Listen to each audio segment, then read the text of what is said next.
falando um pouquinho da economia da África, é importante lembrar que a África é o terceiro maior continente em extensão, tá? O segundo mais populoso, e mesmo tendo todas as riquezas que nós sabemos que eles têm, sejam naturais, sejam minerais, ele é considerado o continente mais pobre.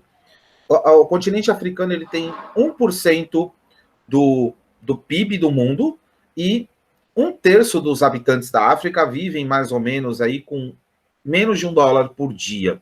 Então, é considerado isso abaixo do nível da pobreza, de acordo com o Banco Mundial. O principal motivo, nós sabemos que é o imperialismo, que foi praticado aí pelas nações europeias depois do século XVI, e a tardia colonização que foi feita dos países africanos, né, a partir da segunda metade do século XX, o que leva, obviamente, uma industrialização tardia e, por consequência, incompleta. Até hoje, em muitos países, não tem indústria.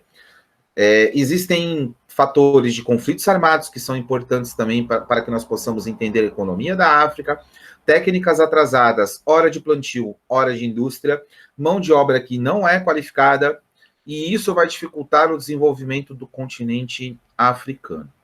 Para a gente associar com população, é importante, né, lembrar que a população da África ela é formada por, prioritariamente, setor primário da economia. A agropecuária é a atividade econômica que mais absorve a mão de obra no continente africano, né? Existem duas formas de agricultura no continente africano. É o plantation, que é aquele sistema de monocultura, né, voltado, por que não dizer assim, à exportação, né? E a agricultura de subsistência, que tem um baixo rendimento e serve para a manutenção da própria vida ou da sua própria família. E o que sobra dessa manutenção acaba sendo vendido no comércio local, né? Então, isso vai depender do clima aonde eles vivem, né? Então, se nós pensarmos assim, na zona de clima mediterrâneo, tem produtos com maior valor, como, por exemplo, a uva, a oliveira, cereais, aí também vai ter alguns legumes, né? E também outros tipos de frutas. Se nós pensarmos, por exemplo, nas zonas tropicais, já os cereais nativos, eles estarão presentes. Temos que pensar também que na zona tropical há a criação de gado caprino, tá? E também de gado ovino. Então, estamos falando de cabras e ovelhas. Já na zona equatorial, tem bastante tubérculos, como, por exemplo, a mandioca, a batata, o inhame, que precisam de um solo assim menos fértil, e também pode ser utilizado aí técnicas mais rudimentares de plantio. E esse sistema de plantation que é colocado, ele geralmente, como ele é voltado à exportação, são as empresas transnacionais, e ele vai ser utilizado o quê? A mão de obra africana, mas o lucro desse plantio, ele não vai ser utilizado para o próprio africano, né? Então, você tem uma exploração do próprio território, mesmo não sendo fértil, para o mercado externo, tá? Na parte mediterrânea, vão ser encontrados o quê? Frutas, oliveiras, cereais. No clima tropical, já tem também produtos mais ricos, né? Como, por exemplo, o cacau, o café, o chás, o algodão. Né? Aí, um produto que dá muito lucro, como, por exemplo, a cana-de-açúcar e a banana. Vale lembrar aí que o café e a banana, que são produtos predominantemente vendidos no Brasil, o Brasil é um grande produtor hoje disso, eles têm origem africana, ok? E também, na parte tropical, tem o processo de silvicultura. O que é o silvicultura? É a extração de madeira visando o lucro, né? Então, você tem aí o ébano e o mogno, que são duas madeiras extremamente lucrativas, ok?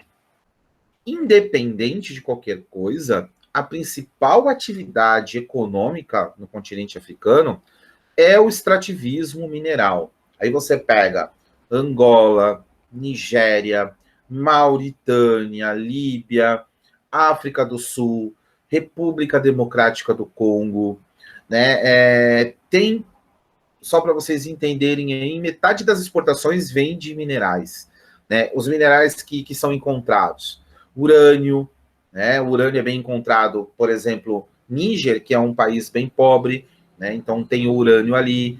O cobre é encontrado na África do Sul, em Zâmbia, na República do Congo. O diamante também é muito encontrado no continente africano, em Lesoto. Também é encontrado diamante em Botsuana, tá? E, por exemplo, o petróleo. O petróleo encontrado na Nigéria. Vale lembrar que a Nigéria faz parte da OPEP, Organização dos Países Exportadores de Petróleo, ou a OPEC, depende de como estiver a nomenclatura. OPEC em inglês, OPEP em português. Ok? A extração ela é feita geralmente de uma forma mais primitiva, né? Geralmente por garimpeiros, né? Com equipamentos mais simples, né? Já o petróleo, por exemplo, ele necessita de transnacionais para poder ser retirado. E o foco desse abastecimento, sem dúvida nenhuma, não é o continente africano, mas sim o mercado externo, tá? A exploração de diamantes, né? Só para a gente poder recapitular, ela utiliza de mão de obra escrava, utiliza de crianças, de jovens, e automaticamente há o tráfico de pedras preciosas e também ao tráfico de armas, ok? Só para a gente poder meio que finalizar esse processo aqui. A renda do continente africano, na sua maioria, ela fica concentrada na mão de poucas pessoas, tá? E por que isso acontece? Isso acontece até por causa do processo de industrialização, né? Isso aí acontece, né, muito por causa do processo de colonização. Só para vocês lembrarem um pouco, dois países têm um pouquinho do PIB diferenciado: a África do Sul e o Egito. Tá? A África do Sul ele é responsável por 20% de todo o PIB do continente, e ela tem uma indústria voltada à sua parte química, à siderúrgica, à metalúrgica, a questões alimentícias, a maquinários e também a indústria de transporte. É claro, também eles têm indústria têxtil, é importante lembrar disso. Ou seja, comparado com os países da África, a África do Sul, ela sim, ela tem um desenvolvimento industrial muito maior. É importante lembrar aqui, né, que ela é o país mais importante da comunidade da África Meridional para o desenvolvimento, que é o principal bloco econômico do continente africano.